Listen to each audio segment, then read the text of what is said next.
दोस्तों अगर आप भी केएल राहुल को दुनिया का सबसे खतरनाक खिलाड़ी मानते हैं तो वीडियो को लाइक जरूर कीजिएगा। दोस्तों आईपीएल में अब तक का सबसे रोमांचक मुकाबला देखने को मिला जब एक दूसरे के आमने सामने आई लखनऊ और पंजाब। कब हुआ ऐसा कुछ देखकर पूरा क्रिकेट जगत हुआ दांतों तले उंगलियां दबाने पर मजबूर। तो आखिर कैसे पंजाब की कातिलाना गेंदबाजी के आगे लखनऊ का टॉप ऑर्डर हुआ ताश के पत्तों की तरह तबाह। आखिर गेंदबाजों के आगे लखनऊ का डिकॉक के साथ मिलकर कैसे नवाबी बल्लेबाजों ने कराई अपनी टीम की धमाकेदार वापसी। किस खिलाड़ी ने ठोक दिया सबसे तेज अर्धशतक, आखिर चौके छक्कों की झड़ी लगाते हुए कितने रनों का दिया पंजाब को लक्ष्य। पंजाब की तरफ से किस गेंदबाज ने किया लखनऊ की नाक में दम। इस रोमांचक मुकाबले में कौन सी टीम है किस पर हावी, अब तक की पूरी रोमांचक हाईलाइट का वीडियो हम आपको जरूर दिखाएंगे। लेकिन उससे पहले आपको क्या लगता है कि धवन और राहुल में कौन अपनी टीम को आईपीएल 2024 का चैंपियन बनाएगा, नीचे कमेंट करके जरूर बताएं। दोस्तों आईपीएल का 11वां मुकाबला नवाबों के शहर लखनऊ में श्री अटल बिहारी वाजपेयी काना क्रिकेट स्टेडियम में खेला गया। इस मुकाबले में लखनऊ सुपर जायंट और पंजाब किंग आमने सामने थी। लखनऊ के इस मैच में टॉस जीतकर पहले बल्लेबाजी करने का फैसला किया और ओपनिंग करने मैदान पर कप्तान केएल राहुल के साथ क्विंटन डिकॉक आए। वहीं पंजाब की तरफ से पहले ओवर लेकर आए टीम के सबसे खतरनाक गेंदबाज सैम करन बेहद ही खतरनाक गेंदबाजी का नजारा दिखा रहे थे। लखनऊ के बल्लेबाजों को रन बनाना काफी मुश्किल हो रहा था, तभी डिकॉक ने इसी ओवर की चौथी गेंद पर खतरनाक चौका लगाकर अपनी टीम का खाता खोला और पहले ओवर से इन दोनों बल्लेबाजों ने मिलकर 5 रन बटोर लिए।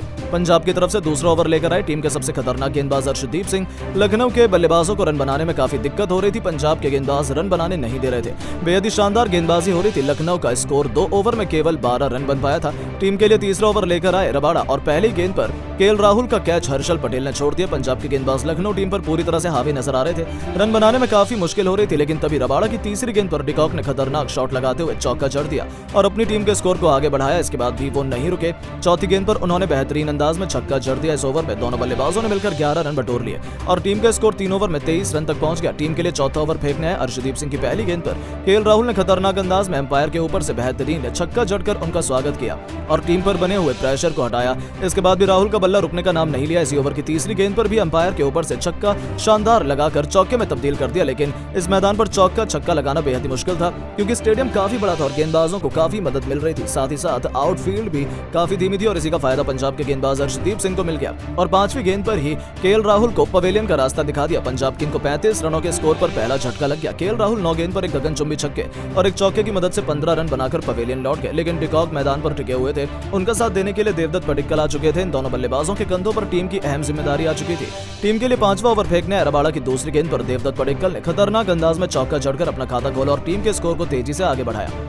इसके बाद भी देवदत्त रुकने का नाम नहीं लिया। अगली गेंद पर उन्होंने रबाड़ा को एक और चौका जड़ दिया और अपनी टीम के स्कोर को तेजी से आगे बढ़ाया। 5 ओवर में पंजाब का स्कोर 45 रनों पर 1 विकेट पर गिर गया। अब पावर प्ले का अंतिम ओवर फेंकने आए टीम की तरफ से सबसे खतरनाक गेंदबाज सैम करन आए और आते ही उन्होंने पहली गेंद पर देवदत्त पडिक्कल को शिकार धवन के हाथों कैच पकड़कर पवेलियन का रास्ता दिखा दिया। पंजाब किंग को दूसरी सफलता 45 रनों के स्कोर पर मिल गई। देवदत्त टीम के लिए 6 गेंद पर 9 रन बनाकर 2 शानदार चौके की मदद से पवेलियन लौट गए। पंजाब की टीम लखनऊ पर पूरी तरह से हावी होती हुई नजर आने लगी। पावर प्ले के अंतिम ओवर में सैम करन शानदार गेंदबाजी का दिखा रहे थे, लेकिन ओवर खत्म होते होते अंतिम गेंद पर क्विंटन डिकॉक ने शानदार छक्का लगाकर अपनी टीम के स्कोर को 50 रनों के पार पहुंचा दिया। लखनऊ की टीम पावर प्ले में 2 विकेट पर 54 रन बना चुकी थी। मार्कस स्टोइनिस और डिकॉक बेहतरीन बल्लेबाजी कर रहे थे और अपनी टीम के स्कोर को 8 ओवर में 2 छक्के और 2 विकेट पर 65 रनों तक पहुंचा दिया था। डिकॉक अकेले पंजाब के गेंदबाजों की धज्जियां उड़ा रहे थे, वहीं उनका साथ दे रहे थे मार्कस स्टोइनिस। इन दोनों की घातक बल्लेबाजी और बचे हुए लखनऊ के बल्लेबाजों को देखकर तो यही लग रहा था कि पंजाब के सामने लखनऊ की टीम बड़ी आसानी से 170 से 180 रनों का टारगेट रख सकती है। लेकिन दोस्तों अब आपको क्या लगता है लखनऊ सुपर जायंट और पंजाब किंग में कौन सी टीम है सबसे खतरनाक टीम, नीचे कमेंट करके जरूर बताएं। दोस्तों आईपीएल 2024 के 10वें मैच में जब एक दूसरे के आमने सामने आए विराट कोहली और गौतम गंभीर, तब दोनों टीमों के बीच हुआ ऐसा जबरदस्त घमासान, टूटा 17 सालों का इतिहास। तो आखिर कैसे किंग कोहली और ग्रीन ने अपने बल्ले से उड़ाई कोलकाता की गेंदबाजों की धज्जियां। आखिर कोलकाता के किस गेंदबाज ने बैंगलोर के बल्लेबाजों को किया अच्छा खासा परेशान। कैसे गौतम गंभीर के मास्टर प्लान के आगे बेबस हुआ बैंगलोर। कितने रनों का दिया विराट कोहली ने योगदान, कौन सी टीम है किस पर हावी। इस रोंगटे खड़े कर देने वाले रोमांचक मुकाबले की पूरी हाईलाइट हम आपको दिखाएंगे। लेकिन उससे पहले आपको क्या लगता है विराट और गंभीर में कौन सबसे महान खिलाड़ी और कप्तान है, अपनी राय नीचे कमेंट बॉक्स में जरूर दें। दोस्तों आईपीएल 2024 का रोमांच अपने चरम पर है। एक बार फिर आईपीएल 2024 के सबसे खतरनाक और 10वें मुकाबले के लिए एक दूसरे के आमने सामने खड़ी थी रॉयल चैलेंजर्स बैंगलोर और कोलकाता नाइट राइडर्स की 2 दिग्गज टीमें। विराट कोहली और गौतम गंभीर की भिड़ंत के लिए पूरा चिन्नास्वामी का स्टेडियम खचाखच भरा हुआ था। इस मुकाबले में टॉस के लिए जब सिक्का उछाला गया तब किस्मत चमकी कोलकाता के कप्तान श्रेयस अय्यर की और उन्होंने टॉस जीतकर पहले बेजबान बैंगलोर को बल्लेबाजी करने का न्योता दिया। एक बार फिर अपने होम ग्राउंड पर अपने बल्ले से तहलका मचाने के लिए विराट कोहली के साथ कप्तान फाफ डु प्लेसिस की खतरनाक जोड़ी रनों की ताबड़तोड़ बरसात करने के लिए आई थी। इन दोनों के कंधों पर अपनी टीम को धाकड़ शुरुआत दिलाने की अहम जिम्मेदारी थी। दूसरी तरफ पहले ही ओवर में कोलकाता की तरफ से आग उगलने के लिए ऑस्ट्रेलियाई सनसनी और कोलकाता के सबसे महंगे गेंदबाज मिचेल स्टार्क आए थे, लेकिन दोस्तों उनका स्वागत ही विराट कोहली ने शानदार चौका बटोर कर किया और बेहतरीन शॉट से अपना और अपनी टीम का खाता खोला था। ऐसा लगा था कि वो आज अपने बल्ले से तबाही मचा देंगे। हालांकि उसके बाद मिचेल स्टार्क भी वापसी करने लगे और इस ओवर में ज्यादा रन नहीं बनने दिए। पहले ओवर के बाद बेंगलोर के बल्लेबाज 7 रन बना पाए थे। दूसरा ओवर लेकर आए हर्षित राणा के खिलाफ डु प्लेसी का बल्ला जमकर बोला। हालांकि पहली 4 गेंद पर तो हर्षित ने इन दोनों दिग्गज बल्लेबाजों को अच्छा खासा परेशान किया, लेकिन 5वीं ही गेंद पर डु प्लेसी ने अपने अतरंगी शॉट से एक लाजवाब छक्का बटोरा था, जिसने तो हर किसी के पसीने छुड़ा दिए थे। लेकिन दोस्तों ओवर की आखिरी गेंद पर ही हर्षित राणा ने भी ईंट का जवाब पत्थर से दिया। इस बार भी डु प्लेसी कुछ ऐसा ही शॉट दोबारा रिपीट करना चाहते थे, यही उनकी सबसे बड़ी गलती थी। इस बार वो हर्षित के बिछाए जाल में फंस गए। गेंद हवा में गई और मिचेल स्टार्क ने उनका आसान सा कैच लपककर बेंगलोर के कप्तान को पवेलियन का रास्ता दिखा दिया था, जहां डु प्लेसी केवल 6 गेंद पर 8 रन बनाकर पवेलियन की शोभा बढ़ाने लौट गए। नंबर 3 के पायदान पर अब मोर्चा संभालने के लिए मैदान में कैमरन ग्रीन को उतारा गया था। तीसरे ओवर में इन दोनों बल्लेबाजों को रोकने के लिए एक बार फिर मिचेल स्टार्क आए थे, लेकिन दोस्तों इस बार तो विराट कोहली ने कुछ ऐसा किया जिसने तो इस मुकाबले की दशा दिशा ही पलट कर रख दी। जी हां, विराट ने अपने बल्ले से पहले ओवर की दूसरी गेंद पर मिड विकेट के ऊपर से तूफानी छक्का लगाया, तो तीसरी गेंद पर एक खतरनाक चौके से उन्होंने बेंगलोर की पारी को रॉकेट की रफ्तार से आगे बढ़ाना शुरू कर दिया। उन्होंने कोलकाता की विकेट की खुशियों को पल भर में मातम में बदल दिया। यहां तक कि जाते जाते ओवर की आखिरी गेंद पर कैमरन ग्रीन ने भी एक जबरदस्त चौका लगाया और इस ओवर में दोनों बल्लेबाजों ने मिलकर न केवल 17 रन बटोरे, बल्कि 3 ओवर में ही बेंगलोर की टीम को 34 रनों तक पहुंचा दिया था। चौथा ओवर लेकर आए हर्षित राणा ने पहले 5 गेंद पर दोनों बल्लेबाजों को अच्छा खासा परेशान किया, लेकिन ओवर की आखिरी गेंद पर कैमरन ग्रीन ने आखिरकार चौका बटोरी लिया था। लेकिन दोस्तों जैसे ही तेज गेंदबाजी हटाकर स्पिन की शुरुआत हुई, ऐसा लगा कि बेंगलोर के बल्लेबाज तो काफी ज्यादा स्ट्रगल करने वाले हैं। 5वां ओवर लेकर अनुकूल रॉय आए थे, जिन्हें विराट कोहली ने तो आराम से खेल लिया, लेकिन कैमरन ग्रीन तो इस गेंदबाज के खिलाफ पूरी तरीके से बेबस नजर आ रहे थे। अनुकूल रॉय ने कैमरन ग्रीन को खूब परेशान किया और चौथे ओवर में केवल 3 रन बनने दिए। 5 ओवर में बेंगलोर की टीम 46 रन बना पाई थी, लेकिन दोस्तों अनुकूल की मेहनत पर पावर प्ले के आखिरी ओवर में इन दोनों बल्लेबाजों ने अपनी धाकड़ बल्लेबाजी से पानी फेरने में कोई कसर नहीं छोड़ी।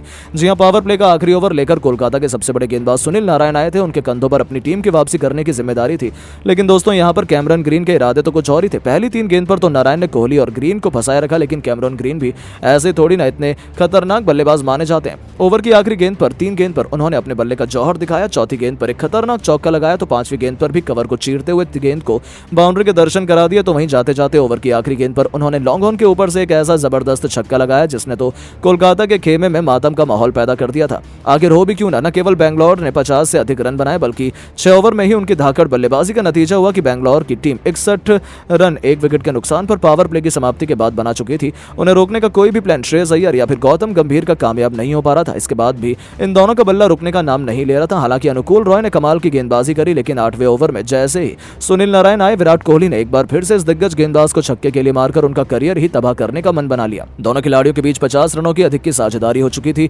8 ओवर में बेंगलोर ने 74 रन बना लिए थे, उसके बाद भी उनका बल्ला थमा नहीं। हालांकि कोलकाता ने भी अच्छी वापसी की, लेकिन मैक्सवेल और अनुज रावत जैसे बल्लेबाजों से सजी बेंगलोर की टीम आसानी से 20 ओवर में 200 रन भी बनाने का दमखम रखती है। उनकी बैटिंग देखकर तो ऐसा ही लगा था। बेंगलोर आसानी से 190 रनों से अधिक का लक्ष्य कोलकाता को देने वाली है, और यदि ऐसा हुआ तो कोलकाता के लिए यह मैच जीतना नामुमकिन साबित हो सकता है। यानी कि मुकाबला तो कांटे का होगा और अंतिम गेंद तक खेला जाएगा। लेकिन दोस्तों अब आपको क्या लगता है कि विराट और गंभीर में कौन अपनी टीम को आईपीएल 2024 का चैंपियन बना पाएगा? अपनी राय नीचे कमेंट बॉक्स में जरूर दें। दोस्तों आईपीएल के 10वें मुकाबले के लिए आमने सामने खड़े हैं गंभीर और कोहली। थोड़ी देर में शुरू होने वाला है कांटे का घमासान। एक दूसरे का घमंड तोड़ने के लिए दोनों दिग्गज बेकरार। तो आखिर कहां खेला जाने वाला है आईपीएल 2024 का सबसे रोमांचक मैच? किस नए समय पर होने वाली है इस मुकाबले की शुरुआत? बेंगलोर को कूटने के लिए गंभीर ने चुनी है कौन सी खतरनाक प्लेइंग 11? आखिर गंभीर को चुनौती देने के लिए किंग कोहली का क्या है मास्टर प्लान?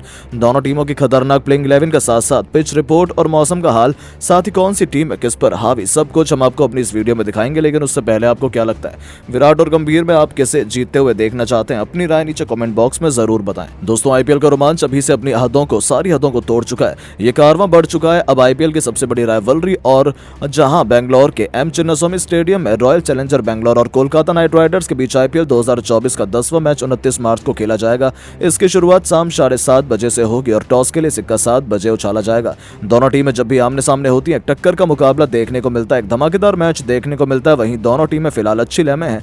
दोनों टीमें अपने पिछले मैच जीतकर टॉप 4 में जगह बनाने की होड़ में है। आरसीबी ने 2 मैच खेले हैं जबकि केकेआर ने केवल 1 मैच खेला है। आरसीबी ने अपना आखिरी मैच 25 मार्च को पंजाब किंग्स के खिलाफ एम चिन्नास्वामी स्टेडियम में खेला था रोमांचक मुकाबले में 4 विकेट से जीत हासिल की थी। विराट कोहली ने अपनी आक्रामक बल्लेबाजी का प्रदर्शन किया था और आखिरी ओवर में दिनेश कार्तिक ने तो जैसे समा ही बांध दिया। वहीं केकेआर ने ईडन गार्डन में सनराइजर्स हैदराबाद के खिलाफ 209 रनों का लक्ष्य रखते हुए अपनी टीम को पहला मैच जिताया है। एसआरएच ने इस स्कोर को चेस करने में सब कुछ झोंक दिया, लेकिन केकेआर के युवा गेंदबाज हर्षित राणा की शानदार गेंदबाजी की बदौलत मेजबान टीम ने 4 रन से जीत हासिल की।